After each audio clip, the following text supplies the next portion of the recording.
Hey there, Adams Knees, Freaks and Geeks. Simi here, coming at you with my Star Wars Aftermath review. Now, I'm going to start off this video a little differently than most of my videos by saying that I have a script now. Most of my videos have been scriptless. And I also want to make it clear that I'm going to try to keep this as spoiler-free as humanly possible. Because I know that this book has been out for a while. But I do not know how many of you people have gotten it and have finished it. So it's only being fair that I do not run things in your experience when you do finally get the book. Seems fair, right?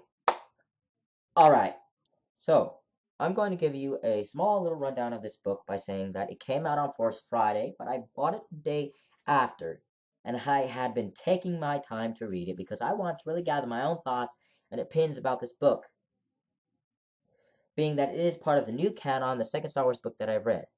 So there's the premise here. I want you to understand my point of view and some of the things that sort of guided me to make this review and guided me to say some things that I will say in this video. So here's where we really kick it off, by addressing some of the other reviews on YouTube and Facebook regarding Aftermath. There's been a lot of hate for it, and all of them make sense to me, and I want to explain to you why a lot of it seems sort of absurd as I've been reading more of it day by day. Firstly, one of the things that grinds my gears about the criticism for this book is the method in which Chuck Wendig wrote it. A lot of people are bashing this book because it's written within the third-person point of view and focuses on multiple characters. The question I have is, why do these people think like this? Now, granted that it is their opinion, and I do honor all opinions, but it doesn't seem to make sense to me because Star Wars occurs in a massive galaxy, and the Empire had control over pretty much all of it. With that logic, there's a lot of people there. And when the Empire fell, I would think that if you want to better convey what's going on in the galaxy, then you need the perspective of several characters instead of just one character written in a first-person point of view.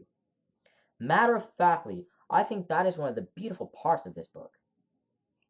Another nitpick here is people are judging Aftermath for having some grammatical errors, which, yeah, it may not make too much sense to defend a book for having grammatical errors because that could be seen as wrong.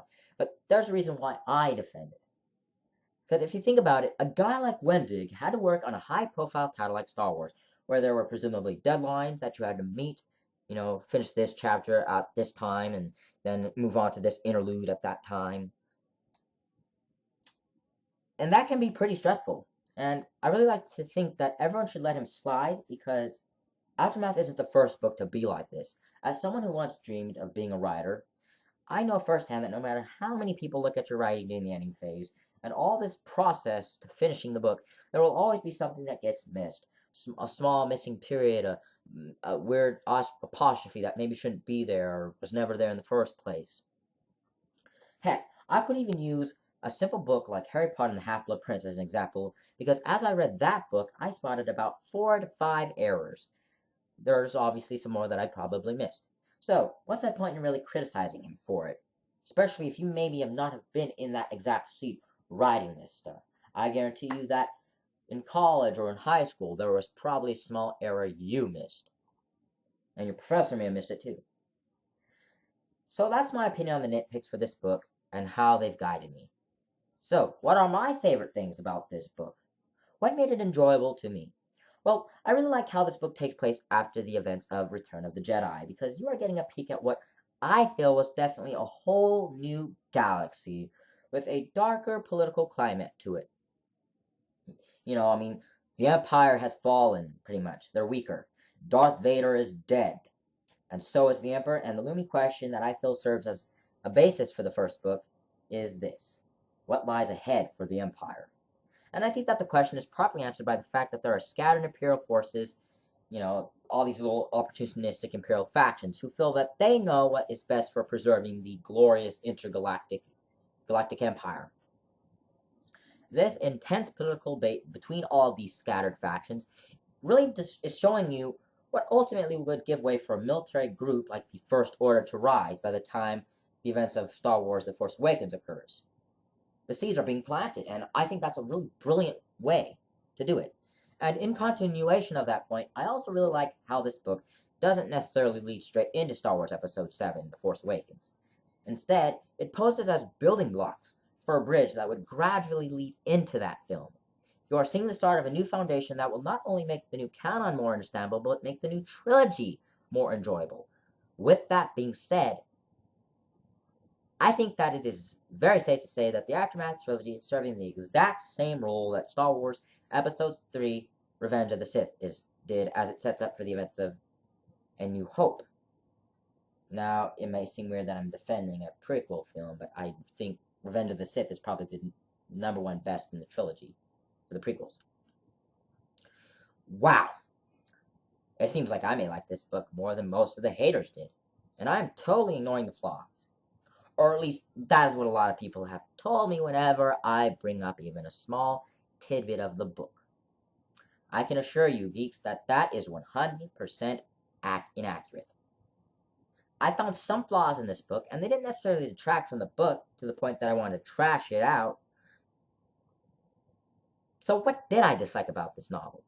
Well, for starters, there are these really unnecessary interludes between chapters that just really didn't feel like they fit. They felt forced.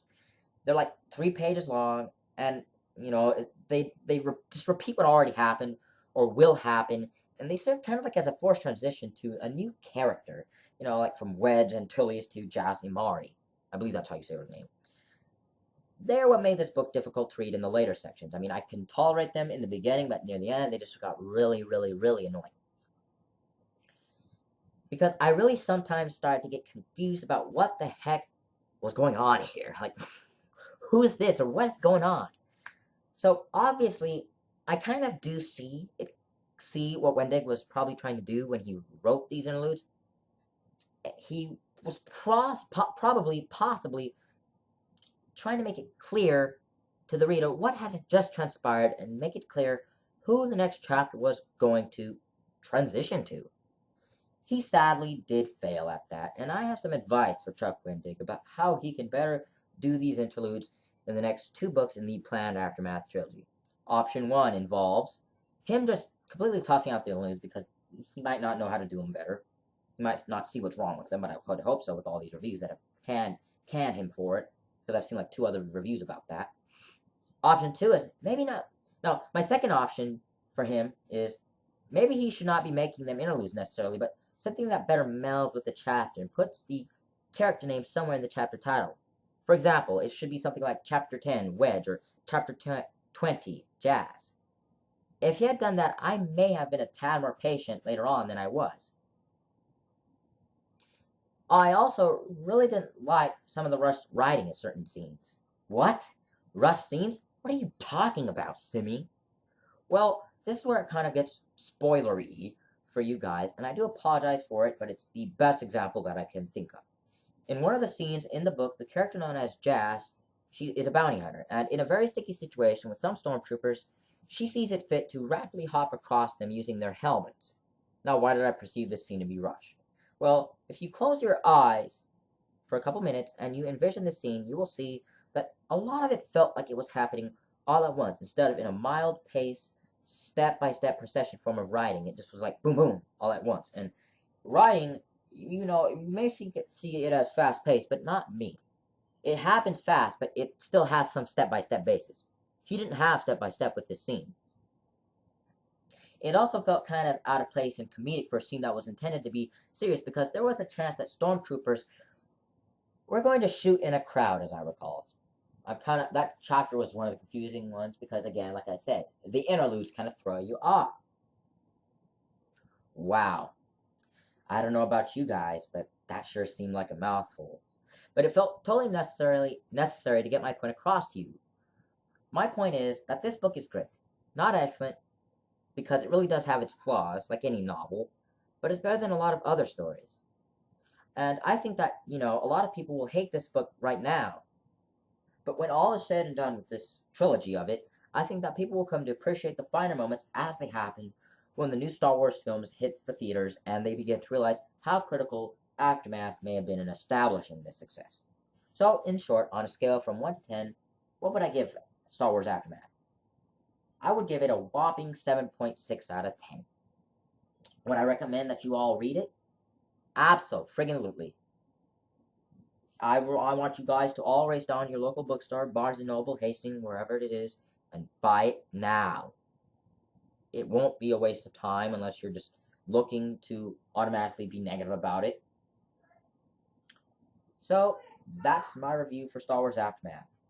Like and subscribe if you want to see more awesome reviews like this, because we really are nothing without our viewers like you to support us.